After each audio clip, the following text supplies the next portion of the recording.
Thank you, Rabbi Singer and Rabbi Bauer, for being here today with us to talk a little bit about the transition we just announced. I speak for many of us that we feel this is a bittersweet moment, but I think ultimately very exciting. And we thank you for giving us this gift of time to absorb the news, process it. There's all that, what do they say, 3-5 steps in grief. But ultimately, Lador Vador, we move on in life, and it's a positive sign of progress. And I think we're all very excited about it. But I just thought I'd ask each of you to comment on, how you feel about this situation and what you're looking forward to and what you're most proud of. So let's start with Rabbi Beth, and would love to hear your thoughts. It's been such an honor to be senior rabbi at Congregation Emanu-El. It's such a historical synagogue. I brought this book with me. I brought a little Visions of Reform, which is what we've tried to do here. And each of the chapters, chapter 8, Rabbi Fine, chapter 9, Rabbi Asher, chapter 10, Rabbi Kirshner, chapter 11, Rabbi Pierce. That makes us chapter 12 and Rabbi Bauer chapter 13. And I think it's very lucky. I'm thrilled that we have had this opportunity, that we get to continue serving. I've been a rabbi for over 30 years. So I get to think about, what do I want my last gifts to the congregation to be as a senior rabbi? And then we're very thrilled to turn over the reins to the very capable Rabbi Bauer. Rabbi Jonathan. We have loved being the senior rabbis here at this amazing synagogue and partnering with the whole congregation as well as the clergy team to make engaging dynamic Judaism here in the Bay Area, here in beloved San Francisco, and to have the vision of Emanu-El next, to be able to create this center that will be vibrant and wonderful for the future. We think the board made an excellent choice in Rabbi Bauer, who knows the community so well, but also has his own large vision of how to bring Emanu-El forward, a vision that we embrace. And Rabbi Bauer, let's hear from you. Well, I just feel incredibly lucky and humbled. I've learned a tremendous amount from them. One of the things I always think about is that when I got here 15 years ago, was walking down Arguello and seeing this massive edifice. And then you got to this gate and there was no one outside. And you kind of made your way in there and you'd have to find your way into the building. And then I think about the way it's changed really in the last decade with them. Is that now when you walk down Arguello, almost always, you see the singer standing out front with this huge smile and this welcome and this warmth. And somehow this place has warmed up from the sidewalk, not just on the inside. It's like that joy has permeated outside to the streets. And I think about, where we're heading into the future. Is that really this campaign we've been talking about for quite a while now is actually making it more joyful, more interconnected, where when you come into that courtyard where the entire community has that warmth, where we're looking at each other, laughing with each other, and also consoling each other when time is appropriate for that as well. And so I look forward to continuing to learn from the singers and taking that joy and that energy and that warmth, which they have carried to the sidewalk, and having it continue to grow inside of our community. Why now? Why at this moment? You both seem like you're perpetually young and and energetic. We just thought we would, wheel you up and down and, see you forever. So why now? And why did you do this? I really believe that Judaism's beauty and strength is in the way it's continually evolving. We started out and there wasn't email, there weren't computers. All of those things have changed dramatically. The landscape of the Jewish people has changed dramatically. We've loved being part of the change and being innovative creators. It's time for new leadership. And we're, again, as I said, glad to have these next few years to really get to do those things as senior rabbis that are very important to us, and then and to continue to work with Rabbi Bauer behind the scenes to really show him all the varieties of what senior rabbis do and can do, the things that people don't see, and then and to see him become a great leader and to hopefully be as wonderful emeritus to him as Rabbi Pierce has been to us. I would add that the leadership of Emanu-El is a rabbi taking the role of not just leading our community, but being a voice in the larger city and being a voice nationally.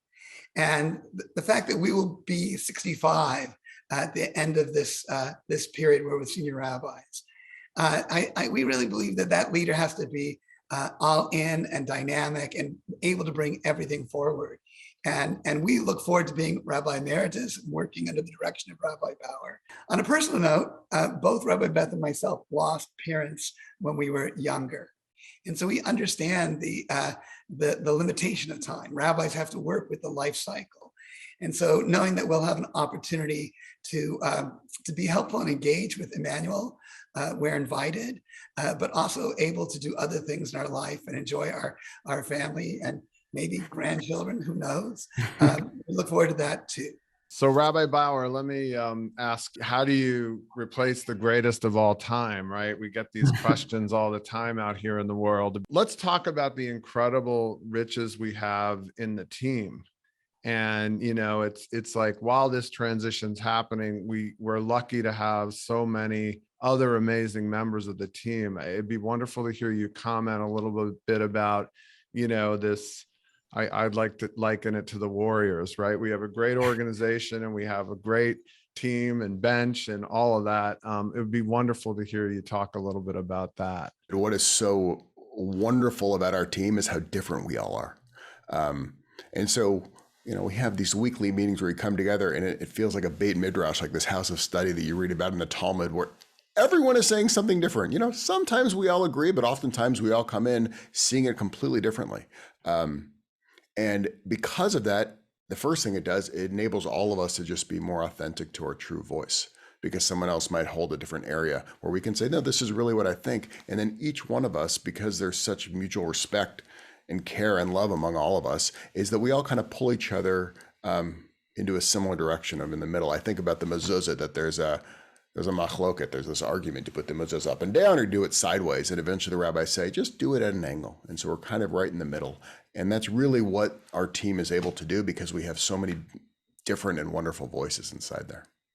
Rabbi Beth, any thoughts? I mean, when I think about the wonderful voices that raise in song and, again, I think something unique here that probably won't change is that team spirit, building around you. And, I assume, Rabbi Bauer, it sounds like you'll continue to do that, but would love to hear your thoughts as well. Our initial work was to build the culture of recognizing each individual cantor and rabbi's extraordinary gifts. And of course, we have just the two greatest cantors, I think, in the country. And they're a model about it. Each one of them could be the prima donna of some synagogue, and they work together so beautifully and with us. And we really are a team together. We meet every Tuesday morning and work together. And yes, each one of us will come in, this is how we're going to do it. And another team member, regardless of how many years they've been with Emanu-El, may have an idea that sways all of us. We work a lot by consensus. And I would also say, as a senior rabbi working with a large team, for me, some of the most fulfilling work that I've done here that I didn't get to do in my previous synagogues has been mentoring work with younger clergy. I would say, to run, a temple of this size, right, without, near a couple thousand families, it's really, takes a village. So it's certainly not any one person entirely that does it. So Rabbi Jonathan, tell us what you see in this transition period, and what you see staying the same and what you're looking forward to see changing. We want Emanu-El to be a place that both welcomes people who are searching for Jewish connection, but that also is a place that offers a deep meaning going forth from our community. American Judaism is at a really historic moment of change, transition, I think of growth. And we're getting beyond the question of how to be welcoming to how to bring a Judaism that guides you in your life as a progressive person, as a non-Orthodox person. And so I'm excited that we have this team that will work together. And I feel blessed that Rabbi Bauer, who we mentored, who also taught us that he has larger vision, that he gets that vision, that Emanu has to be part of the national Jewish conversation and not just off to itself. So I see these next few years as exciting teamwork together, looking at the opening of both a facility, but of Jewish hearts and minds in San Francisco to Jewish meaning that can help them as the world presents challenges, but also opportunities.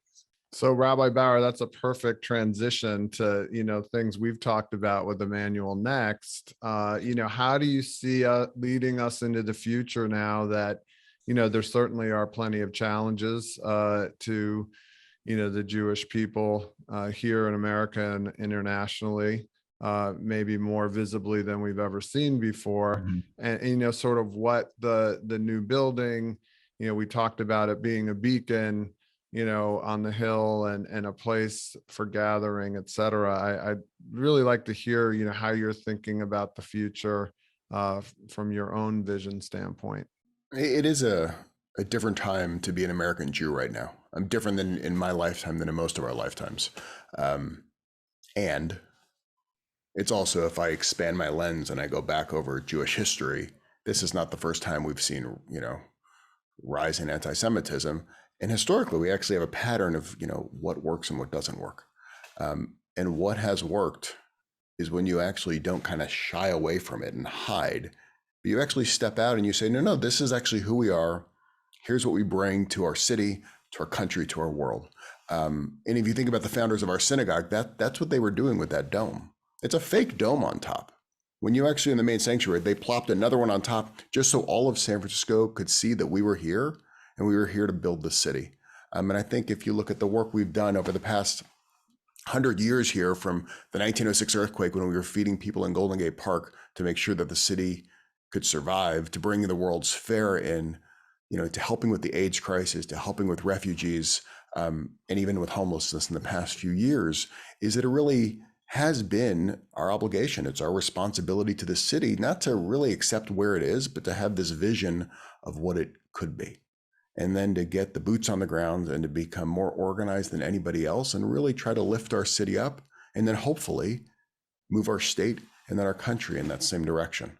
And so it's actually doubling down, doing more of what we've been doing and not hiding or shying away, but saying we are here and we love this country and we're going to make this place amazing. I want to ask you, Rabbi Bauer, what's the thing you've learned from Rabbi Beth and Rabbi Jonathan individually that you're going to take forward that sticks in your mind? What about each of them motivated you, inspired you, but mostly what did you learn from them? Rabbi Beth has you can see right there inside of her box, she somehow exudes this warmth out of her box, even on Zoom.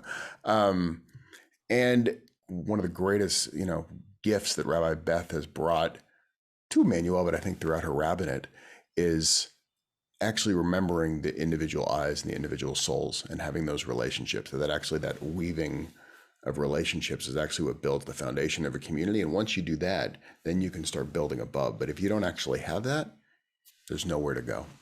Rabbi Jonathan, I know you like talking about Reform Judaism, but you're kind of a chassid. Because the Chassids, they're all about joy. If you in Israel, you'll see the Chassids. They in the middle of Ben Yehuda Street, they're up and they're dancing.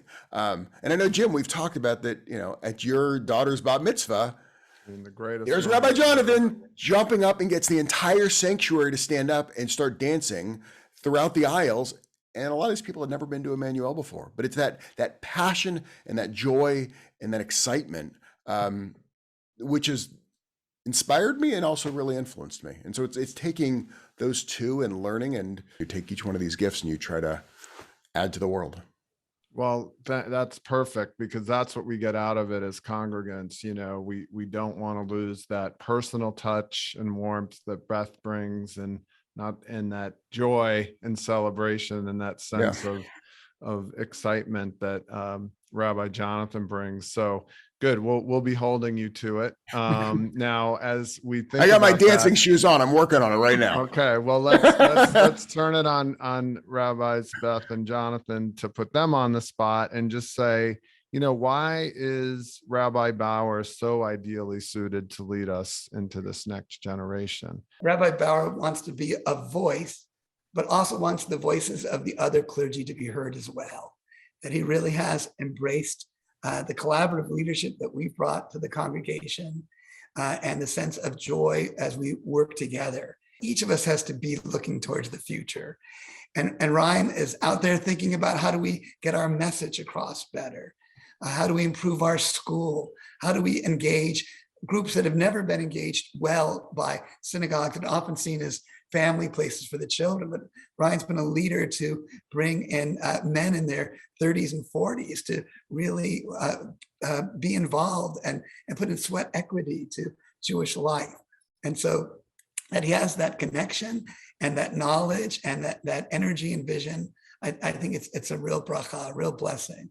Rabbi Bauer is a phenomenal pastoral rabbi. And I don't know, I know lots and lots of people seek out Rabbi Bauer for counsel.